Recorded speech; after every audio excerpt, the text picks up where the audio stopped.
no seminário de Manaus, a gente teve uma interlocução muito grande com os atores locais, e a ideia era que nesse seminário a gente tivesse uma interlocução maior com os países da região. Então, eu, olhando sua apresentação, senti falta disso e queria te ouvir. Obrigada. Obrigada, Mariana, até pela oportunidade de corrigir uma falha. Uma falha na minha apresentação que não destacou a possibilidade de aplicação dos recursos do fundo. Até 20% dos seus recursos podem ser aplicados em outros países de florestas tropicais, assim como em outros biomas no próprio Brasil, mas em ações focadas em desenvolvimento de sistemas de controle e monitoramento. Eu acho que essa vertente de aplicação do fundo, ela ainda se constitui num desafio para o Fundo Amazônia, para o Comitê Técnico, para o Comitê Orientador, e também para os países que compõem, não só para a Amazônia. A gente tem feito, esse ano, a gente fez muita reunião com diversos países, né? Recebemos a Indonésia, recebemos Congo, recebemos...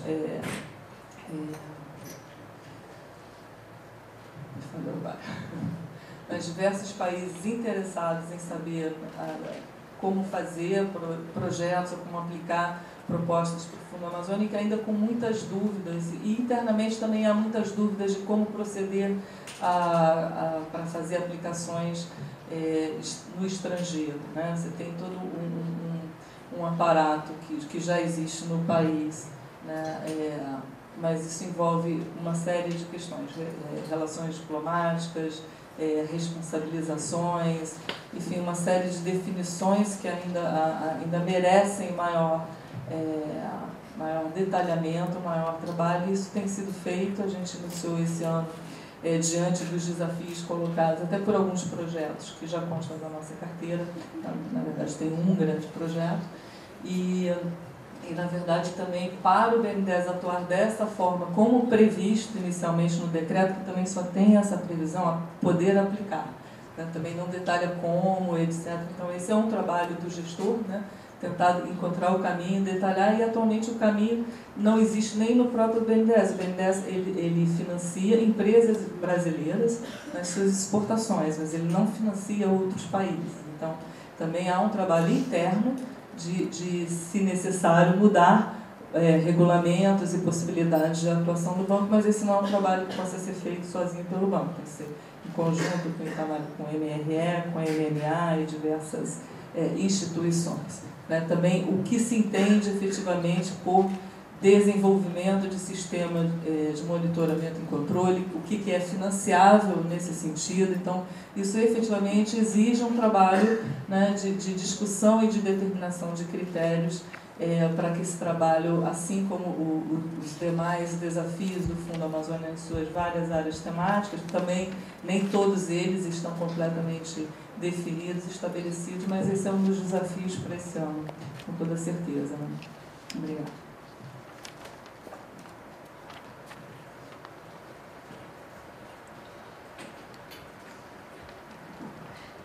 Eu sou a professora Guilhermina Coimbra, Universidade Federal, e do Instituto dos Advogados Brasileiros, membro da Comissão Permanente de Direito Ambiental e Constitucional, presidida pelo ministro Bernardo.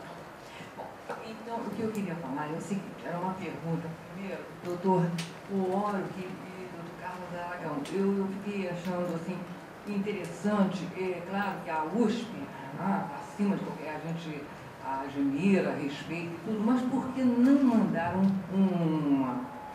uma parte desse acervo da Marta Tesser, né? Não, Marita,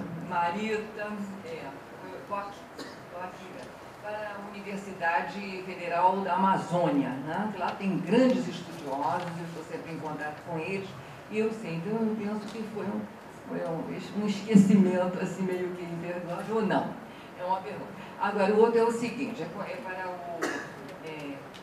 representante do BNDES, né? Então, eu fico preocupada com o seguinte, cuidado com os compromissos assumidos na hora de receberem as doações. Não vão transformar a Amazônia num Congo, né? Então, os estrangeiros são pessoas inteligentes, que gostam de falar com pessoas inteligentes e que coloquem claramente o seu pensamento. Tá, inclusive, num dos itens está lá, auditoria externa. Então, se essa auditoria externa optar, por exemplo, a examinar e dizer, não, esse dinheiro não está sendo canalizado para o que nós queremos. O que nós queremos? Imobilizar o território brasileiro.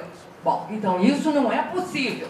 Então eu pergunto, tem alguém dentro do BNDES, dentro de todas essas siglas que eu li ali, anotei, com essa capacidade de discernimento? Eu quero saber. Muito obrigada.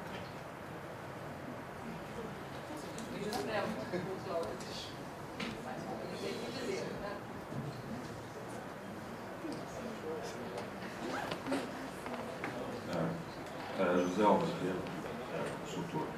Eu queria entender do Carlos Aragão como o projeto de Belo Monte, Giral e Santo Antônio e eventuais outros projetos se inserem dentro da definição de desenvolvimento sustentável da Amazônia.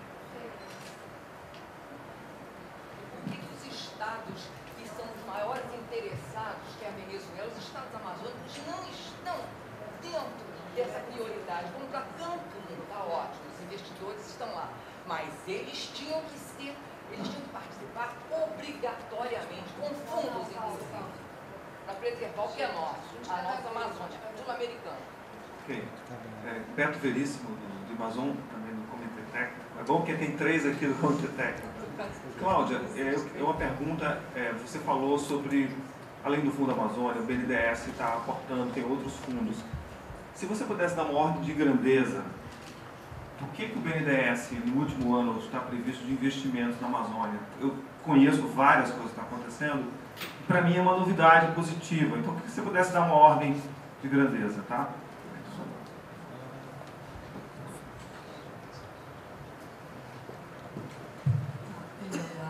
Obrigada pelas perguntas. Então, mais uma vez, eu fiz uma apresentação muito rápida. O fundo ele tem muitos detalhes. O principal deles é que os doadores eles não têm nenhuma ingerência na aplicação do fundo, no seu controle, na sua gestão.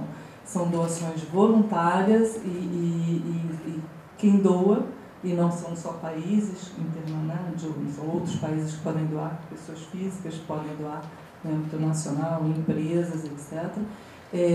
A doação é voluntária e não gera nenhum direito, sequer em termos de créditos que possam vir a ser negociados em outros mecanismos de mercado, como o MDL, etc. São doações voluntárias, tudo que se recebe em termos de retribuição ao doador é um diploma, né, que faz uma convergência entre o valor doado e as emissões evitadas. Eles não participam dos comitês, eles são observadores, se quiserem, como qualquer pessoa, inclusive indicada, pode participar das reuniões abertas dos seus comitês, e não tem nenhuma ingerência sobre o fundo.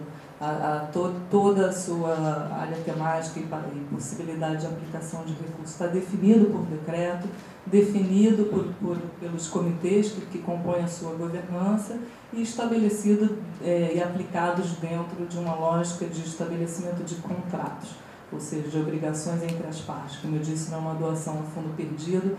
Quem faz projeto recebe apoio do Fundo Amazônia, tem a obrigação de implementar, monitorar aquele projeto. Nós trabalhamos também com um quadro lógico, ou seja, uma matriz de resultados que também dá conformidade e ajuda, além de todos os critérios de seleção baseados em normativas e auditados. A auditoria independente não se refere à auditoria dos países doadores sobre o Brasil, se refere a uma auditoria financeira e de conformidade sobre a aplicação de recursos pelo gestor. Então, o Fundo Amazônia é um fundo contábil, ele é uma conta no BNDES, sofre todas as auditorias por todos os órgãos que controlam o BNDES, e também tem uma auditoria financeira e de compliance específica, de forma realmente dar transparência ao uso desses recursos e prestar contas para a sociedade.